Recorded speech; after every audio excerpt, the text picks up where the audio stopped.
Bismillahirrahmanirrahim. Assalamualaikum warahmatullahi wabarakatuh. Alhamdulillahi ala ihsanih wa syukru lahu ala taufiqihi wa amtinanih. Wa asyhadu an la ilaha illallah wahdahu la syarika lah ta'ziman li sya'nih. Wa asyhadu anna Muhammadan abduhu wa rasuluhu ad-da'i ila ridwanih. Sahabat sekalian yang dimuliakan Allah Subhanahu wa taala, pada sesi yang ke-8 ini masih dari kitab Panduan Puasa, ada satu pembahasan yang sebenarnya masih terkait erat dengan pembahasan pada bagian atau sesi ke-7, yaitu sunnah dan adab ketika berpuasa dan ibadah yang diperbanyak oleh Nabi SAW ketika bulan Ramadan. Namun pembahasan ini kami khususkan pada sesi ke-8 ini karena ada pembahasan lain yang terkait erat dengan ibadah tersebut. Ibadah yang kami maksud adalah ibadah iktikaf, karena kemudian ibadah iktikaf ini terkait erat dengan malam yang mulia, yaitu malam Lailatul Qadar, dan pembahasannya membutuhkan sesi tersendiri. Mudah-mudahan teman-teman yang dimuliakan Allah Subhanahu wa taala, ibadah puasa yang sudah dan terus masih kita jalankan benar-benar memberikan perisai bagi kita untuk mengendalikan hawa nafsu dan mampu mengendalikan dan menjadi perisai dari tipu daya syaitan. Ibadah iktikaf, sahabat yang dimuliakan Allah Subhanahu wa taala, adalah salah satu ibadah khusus yang dilakukan pada 10 akhir bulan Ramadan. Pada 10 akhir bulan Ramadan. Dengan beriktikaf, seorang diharapkan dapat lebih menjaga dirinya dari perkara yang dilarang dan memudahkan menjalankan perkara yang diperintahkan oleh Allah Subhanahu wa taala. Nabi SAW jika sudah memasuki 10 akhir bulan suci Ramadan, beliau itu mengencangkan ikat sarungnya. Kata Aisyah radhiyallahu taala anha, syadda mi'zarahu wa ahya lailahu wa iqadha ahlahu. Beliau mengencangkan ikat sarungnya, kemudian menghidupkan malam-malam tersebut dengan beribadah kepada Allah Subhanahu wa taala, kemudian membangunkan keluarga beliau sallallahu alaihi wasallam untuk diajak bersama melakukan ibadah. Hadis sahih riwayatkan Imam Bukhari nomor 2024. Dan tujuannya sebagaimana kita sebutkan tadi terkait erat dengan suatu malam yang mulia, yaitu malam Lailatul Qadar. Dan dalam sebuah hadis disebutkan bahwa carilah Lailatul Qadar, kata Nabi SAW, pada malam ganjil dari 10 terakhir dari Ramadan. Abu Sa'id Al-Khudri radhiyallahu taala anhu pernah menceritakan bahwa Nabi SAW pernah iktikaf di bulan Ramadan pada 10 malam pertengahan. Ada 10 awal, 10 pertengahan, dan 10 akhir. Pada 10 pertengahan itu awalnya Rasulullah SAW beriktikaf. Kemudian ketika telah melewati malam ke-20, menjelang malam ke-21, artinya 10 terakhir, beliau datang kembali ke tempat khusus iktikaf beliau. Jadi tempat khusus untuk beriktikaf. Dan orang-orang yang ikut beriktikaf bersama Nabi SAW, Abu Sa'id Al-Khudri menceritakan, kemudian ikut beriktikaf kembali. Pada malam ketika beliau SAW kembali beriktikaf pada bulan tersebut, beliau menyampaikan khutbah aridah di hadapan para sahabat dan memerintahkan mereka untuk menurut apa yang Allah perintahkan. Lalu beliau SAW bersabda, saya sudah melaksanakan iktikaf pada 10 malam sebelumnya, pada pertengahan, dari bulan ini kemudian diperlihatkan kepadaku agar beriktikaf pada 10 hari terakhir. Maka barang siapa yang telah beriktikaf pada 10 pertengahan, maka hendaknya dia melanjutkannya pada 10 malam terakhir ini. Jadi sekali lagi, iktikaf erat kaitannya dengan mengharapkan mencari malam Lailatul Qadar untuk beribadah konsentrasi pada mendapatkan malam Lailatul Qadar. Kemudian beliau menyebutkan untuk mencarinya pada 10 terakhir, sehingga setelah itu kemudian iktikaf benar-benar dilakukan pada 10 terakhir pada bulan Ramadan. Kemudian teman-teman ya Allah Subhanahu wa taala, hadis yang diriwayatkan Abu Sa'id Al-Khudri itu hadis yang sahih diriwayatkan Imam Bukhari nomor 2018. Kemudian dianjurkan bagi orang mendapatkan malam Lailatul Qadar. Imam Nawawi rahimahullah taala menyebutkan seandainya seorang mendapatkan Lailatul Qadar, dan mudah-mudahan Allah mudahkan bagi kita semua untuk merahasiakannya dan memperbanyak doa untuk urusan dunia ataupun akhirat sesuai yang dia kehendaki dan hajatnya. Namun hendaknya lebih memperbanyak urusan akhirat, kata Imam Nawawi rahimahullah taala. Kemudian berdoa dengan penuh ikhlas dan penuh keyakinan. Jadi seandainya seorang merasakan atau mengetahui dia sudah mendapatkan Lailatul Qadar, menurut Imam Nawawi rahimahullah taala seorang dianjurkan untuk merahasiakannya. Ya. Kemudian disebutkan tentang doanya di sini, yaitu pada malam-malam tersebut, ya, Allahumma innaka afun tuhibbul afwa fa'fu anni. Wahai Tuhanku Allah Subhanahu wa taala, Engkau adalah Maha Pengampun, Engkau suka mengampuni, maka ampunilah aku. Ini redaksi doa yang sahih dan paling baik sanadnya, disebutkan oleh ulama kita. Kemudian teman-teman yang dimuliakan Allah Subhanahu wa taala, secara khusus kita ingin menyebutkan tentang Lailatul Qadar, keutamaannya, kemudian apa yang disyariatkan ketika malam Lailatul Qadar dan waktunya, ya. Waktunya ini juga pertanyaan yang sering ditanyakan. Kemudian keutamaannya yang pertama tentu karena sebagaimana kita sudah sebutkan pada sesi sebelumnya, karena pada malam Lailatul Qadar Allah Subhanahu wa taala turunkan Al-Qur'an. Dalam surat Al-Qadar ayat pertama, inna anzalnahu fi lailatul qadri, kata Allah Subhanahu wa taala. Sungguh kami telah menurunkannya Al-Qur'an itu di malam Lailatul Qadar. Kemudian keutamaan yang lainnya dalam surat Ad-Dukhan ayat 4 sampai 5, bahwa pada malam tersebut fiha yufraqu kullu amrin hakim amran min indina inna kunna mursilin.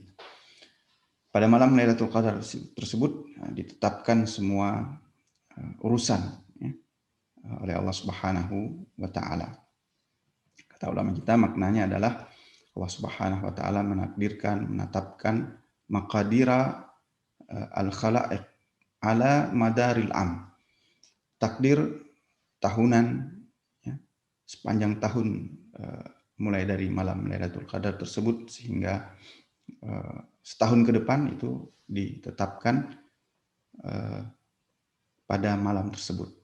Ini yang menjadikan malam Lailatul Qadar memiliki keutamaan. Yuktabu fiha al-ahya'u wal amwat. Sehingga pada malam tersebut juga ditetapkan siapa yang akan meninggal, ya, yang hidup, ya, pada setahun tersebut, ya. Siapa yang selamat, siapa yang celaka, ya. Siapa yang menjadi as-su'ada, orang-orang yang berbahagia, atau yang justru kebalikannya, waliyadzubillah, menjadi orang-orang yang celaka. Siapa yang kemudian diangkat, dimuliakan oleh Allah Subhanahu wa taala, siapa yang kemudian justru menjadi rendah dan hina, apakah di sisi Allah Subhanahu wa taala atau di sisi manusia. Dan semua yang Allah Subhanahu wa taala kehendaki pada setahun tersebut, ya, setahun ke depan, as-sanah al-muqbilah, itu ditetapkan pada malam tersebut. Keutamaan yang ketiga disebutkan ulama kita adalah annaha lailatul mubarakah. Lailatul Qadar adalah lailatul yang atau malam yang penuh keberkahan. Dalam surat Dukhan ayat 3, inna anzalnahu fi lailatul mubarakah. Sungguh kami telah menurunkan Al-Quran tersebut pada malam yang penuh keberkahan. Maka ini kesempatan untuk mencari dan mendapatkan keberkahan, dan manusia secara umum sangat menginginkan dan mengharapkan keberkahan dari Allah Subhanahu wa taala. Yang selanjutnya keutamaan adalah al-ibadatu fiha tafdulu al-ibadata fi alfi syahr. Ibadah pada malam Lailatul Qadar itu lebih utama, lebih besar, lebih banyak pahalanya, keutamaannya dari ibadah dari malam-malam selain Lailatul Qadar. Lebihnya atau kelebihannya lebih dari 1000 bulan. Dalam surah Al-Qadar, ya, Allah Subhanahu wa taala berfirman, Lailatul Qadri khairum min alfi syahr. Lailatul Qadar itu lebih baik daripada 1000 bulan. Sehingga ketika seorang hamba beribadah, dia mendapatkan pahala keutamaan di sisi Allah Subhanahu wa taala 1000 bulan, yaitu 83 tahun 4 bulan lebih kurang. Kemudian keutamaan bulan malam Lailatul Qadar, yanzilu fiha Jibril wal malaikatu bil khairi wal barakah. Allah perintahkan malaikatnya yang mulia Jibril dan semua malaikat-malaikat Allah yang lain dengan kebaikan dan keberkahan. Dalam surah Al-Qadar ayat 4, tanazzalul malaikatu warruhu fiha bi'izni rabbihim min kulli amr. Dan malaikat turun dan ruh yaitu Jibril pada malam tersebut dengan izin dari Allah Subhanahu wa taala. Ada keberkahan, ada kebaikan, ada rahmat, ada maghfirah pada malam Lailatul Qadar. Dan itu berlaku dari awal malamnya hingga terbitnya fajar. Sehingga pada malam tersebut penuh kebaikan, ketaatan, amal salih, dan diselamatkan dari azab pada malam yang mulia tersebut. Ketika seorang mengetahui malam itu malam yang mulia, apa yang harus dia lakukan pada malam tersebut? Maka yang pertama yang bisa dilakukan adalah salat, ya, ibadah salat. Inilah Islam.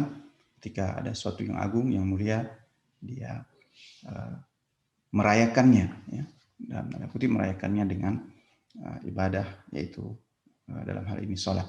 Dia mendapatkan kebaikan dengan sujud, ya, dan refleksi dari salat juga adalah sujud. Maka itu yang dilakukan, yaitu beribadah pada Allah Subhanahu wa taala. Dalilnya tentang disunahkannya salat pada malam-malam mulia tersebut, malam Lailatul Qadar, adalah firman sabda Nabi sallallahu alaihi wasallam, man qama Lailatul Qadri imanan wa ihtisaban ghufira lahu ma taqaddama min dhanbihi. Barang siapa salat malam Lailatul Qadar karena iman dan mengharapkan pahala dari Allah Subhanahu wa taala, niscaya diampunkan dosanya yang telah lalu. Sebanyak apapun Allah Subhanahu wa taala pasti ampunkan. Ibadah yang lain, i'tikaf, sebagaimana kita sudah sebutkan. Yang afdolnya 10 malam, namun jika seorang harus memilih dan tidak mampu melakukan 10 malamnya, ulama menyebutkan dia memilih di mana malam tersebut dia minimal, ya, malam Lailatul Qadar yang diharapkan datang tersebut, dia i'tikaf pada malam tersebut. Namun secara umum manusia pada malam hari tidak punya kesibukan, harapkan dia benar-benar bisa beribadah pada Allah Subhanahu wa taala. Kemudian ibadah yang lain pada malam Lailatul Qadar adalah berdoa. Aisyah radhiyallahu taala anha pernah berkata pada Nabi SAW, "Ara'aita in alimtu ayyu lailatin Lailatul Qadar?" Wahai Rasulullah, bagaimana menurut Anda jika saya mengetahui pada malam tersebut adalah malam Lailatul Qadar? Apa yang harus saya ucapkan?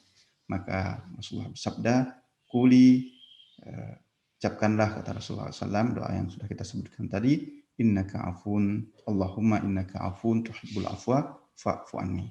Ini lafaz yang sahih dan paling sahih sanadnya.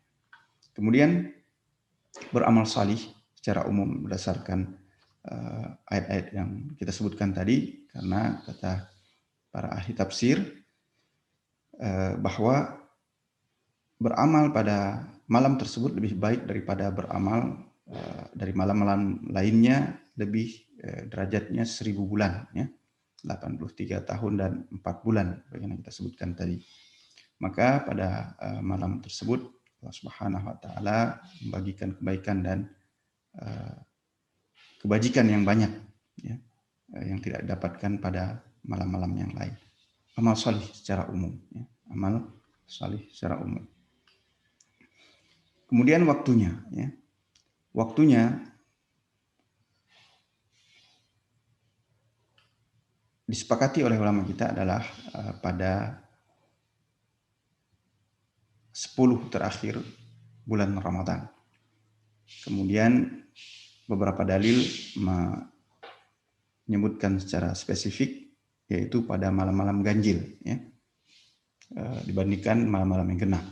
Jadi malam ganjil dari 10 terakhir.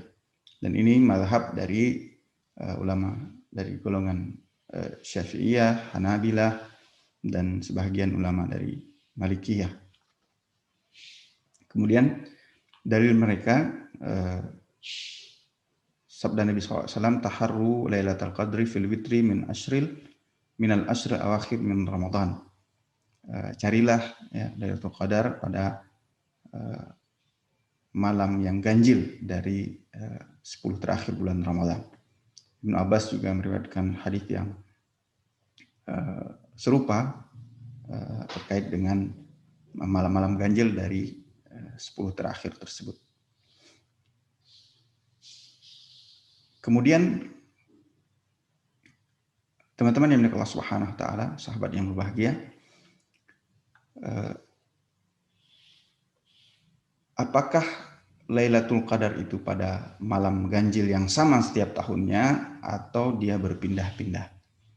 Maka jika melihat atau menggabungkan dari sekian banyak dalil, ulama dari mazhab Syafi'i, Hanabilah, dan sebagian ulama Malikiyah dan kebanyakan ahli ilmu mengatakan, atau kebanyakan ulama menyebutkan bahwa dia berpindah, ya. Tidak khusus pada malam ganjil tertentu pada malam Lailatul Qadar.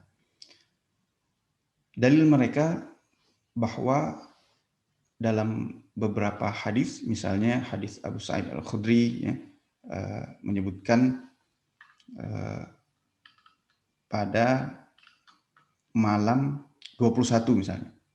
Ada hadis yang lain 23, ada yang 27. Maka semua hadis ini sahih, benar, dapat dipertanggungjawabkan secara ilmiah dalam ilmu hadis, menurut ilmu hadis. Maka akhirnya ulama membuat suatu kesimpulan bahwa dia tetap pada malam-malam ganjil dari 10 terakhir bulan Ramadan, akan tetapi berpindah. Ini kesimpulan dari menggabungkan hadis tersebut. Di antaranya hadis Abu Sa'id Al-Khudri yang beliau menyebutkan bahwa Nabi SAW berada pada tempat sholat beliau pada malam Ihda wa Ishrun, ya. Dan paginya beliau selesai sholat, itu wajah beliau sudah penuh dengan tanah dan air karena malamnya hujan, dan beliau menceritakan tanda-tanda atau bagaimana bahwa beliau melihat malam itu adalah malam Lailatul Qadar. Dan dalam hadisnya Ihda wa Ishrun, Lailata Ihda wa Ishrun, malam 21. Sedangkan hadis yang lain, hadis Abdullah bin Unais, ya. Tadi hadis Abu Sa'id Al-Khudri. Ini hadis Abdullah bin Unais, beliau menyebutkan beliau diperlihatkan Lailatul Qadar itu pada malam Lailata Thalathin wa Ishrin, malam 23. Tadi 21, sekarang malam 23. Dan hadis yang lain bahkan 27. Ya. Maka sekali lagi teman-teman Allah Subhanahu wa taala, ulama kita berusaha menggabungkan dari berbagai dalil ini, karena kalau ditinggalkan yang satu mengambil yang satu ini ada dalil yang sahih yang harus diabaikan. Maka tariqatul jama' namanya, atau solusi menggabungkannya, inilah salah solusi yang populer di kalangan Ahlus Sunnah wal Jamaah. Kemudian yang terakhir, alamatul Lailatul Qadar. Apa tandanya? Di antara tanda yang paling sahih itu justru pada paginya, ya. Di mana matahari tatlu'u fi sabihatiha safiyatan laisa laha syu'a. Hadis Abu Ubay bin Ka'ab radhiyallahu taala anhu, beliau menyebutkan bahwa ketika itu Lailatul Sabihah 27, kata Ubay bin Ka'ab, di malam 27, dan tandanya paginya tersebut, ya, pagi dari malam 27 tersebut, esok harinya, tatlu'u syams fi sabihati yaumiha bayda'a la syu'a laha. Hadis riwayat Muslim nomor 762. Tandanya, kata Ubay bin Ka'ab, matahari terbit di pagi harinya, malamnya malam 27, pagi hari 27 tersebut, atau puasa 27 tersebut, siangnya matahari terbit seperti warnanya cenderung terang putih dan tidak ada sinar yang menyengat. Justru tandanya pada pagi hari, dan syahidnya di sini yaitu malam 27, ya. Yang pertama 21, 23, 27. Maka teman-teman Allah Subhanahu wa taala, kesimpulannya, mudah-mudahan Allah Subhanahu wa taala mengkaruniakan kita Lailatul Qadar, dan hikmahnya, kata ulama kita, bahwa terkait dengan Lailatul Qadar ini sama seperti waktu pada hari Jumat yang disembunyikan oleh Allah Subhanahu wa taala, tidak disebutkan secara spesifik, akan tetapi lingkupnya begitu sedikit, tidak banyak dan pendek, ya. Artinya orang-orang yang benar serius, orang-orang yang benar mengharapkan pahala dari Allah Subhanahu wa taala dan waktu yang tidak banyak tersebut, ya, 5 malam ganjil, ya, atau waktu yang sangat pendek pada siang hari Jumat, pasti dia akan berusaha mendapatkan ridha Allah Subhanahu wa taala. Mudah-mudahan Allah Subhanahu wa taala membantu kita untuk mendapatkan Lailatul Qadar dan mendapatkan ampunan Allah Subhanahu wa taala. Karena ampunan Allah Subhanahu wa taala adalah hal yang paling diharapkan, paling dibutuhkan oleh setiap insan, karena setelah seorang mendapatkan ampunan dari Allah Subhanahu wa taala, maka segala hal yang setelahnya akan menjadi mudah. Doa, ya, ibadah, ya, aktivitas ketika seorang tidak ada dosa lagi, tentu akan menjadi lebih mudah dan ringan. Wassallallahu ala nabiyina Muhammad wa ala alihi wa sahbihi wa baraka wasallam, wa akhiru da'wana alhamdulillahi rabbil alamin. Assalamualaikum warahmatullahi wabarakatuh.